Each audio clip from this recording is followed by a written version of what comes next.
Je salue chacun d'entre vous. Cette semaine a été très difficile avec des épisodes de racisme et de préjugés, dus également au Covid-19 qui se sont produits partout dans le monde,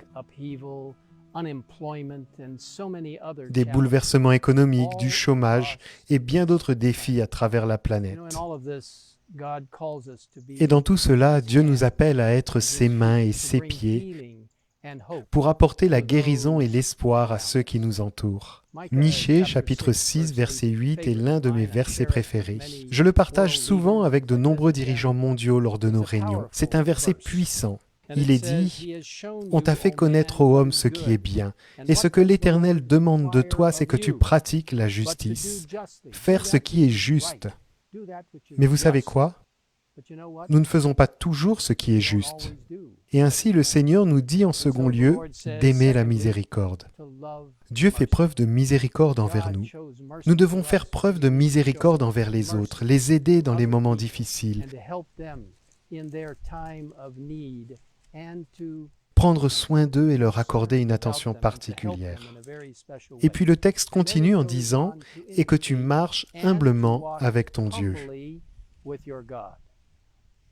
Quelle occasion pour nous de partager le Christ et de le servir humblement, de reconnaître la valeur de chaque être humain, de reconnaître la valeur de la dignité humaine et de faire connaître le Christ aux gens en devenant ses mains et ses pieds, en montrant la guérison et l'espoir.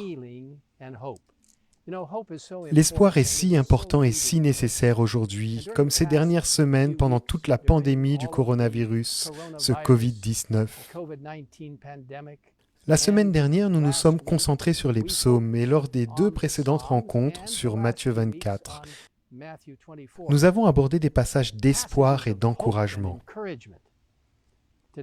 Aujourd'hui, je voudrais me concentrer quelques instants sur Matthieu 24, sur la dernière partie, les versets 36 à 44.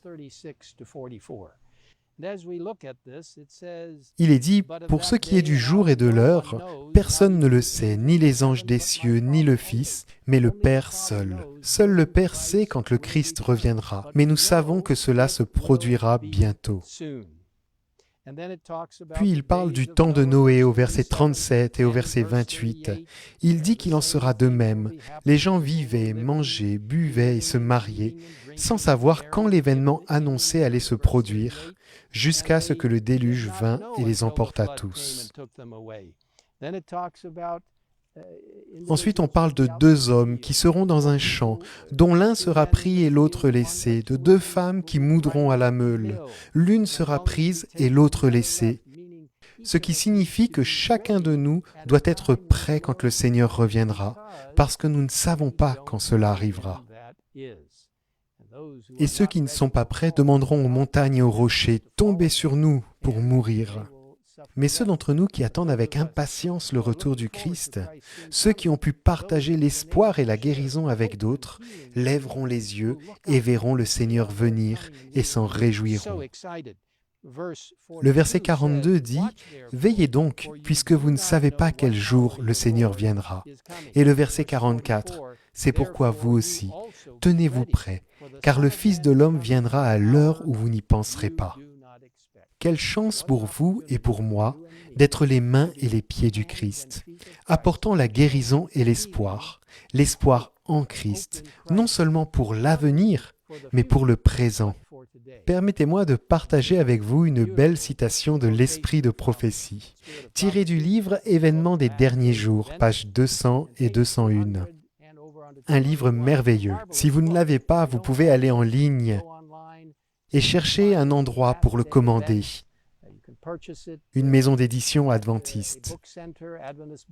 Dans ce livre, nous trouvons un beau message. Le dernier message de pardon qui sera donné au monde, c'est la révélation de son caractère d'amour. Ses mains et ses pieds merveilleux de guérison et d'espoir, le Saint-Esprit agissant à travers nous. Les enfants de Dieu doivent manifester sa gloire. Par leur vie et leur caractère, ils doivent révéler ce que la grâce de Dieu a fait pour eux. Quelle occasion en ces temps difficiles de montrer aux gens l'amour du Christ dans tout ce que nous faisons. Laissez-moi prier avec vous.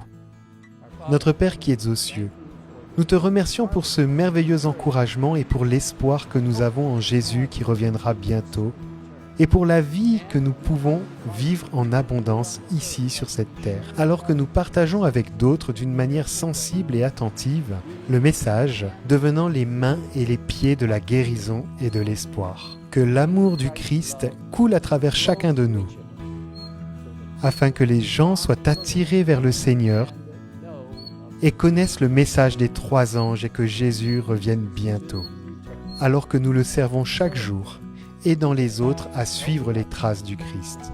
Nous te remercions de nous écouter. Au nom de Jésus-Christ. Amen. Amen.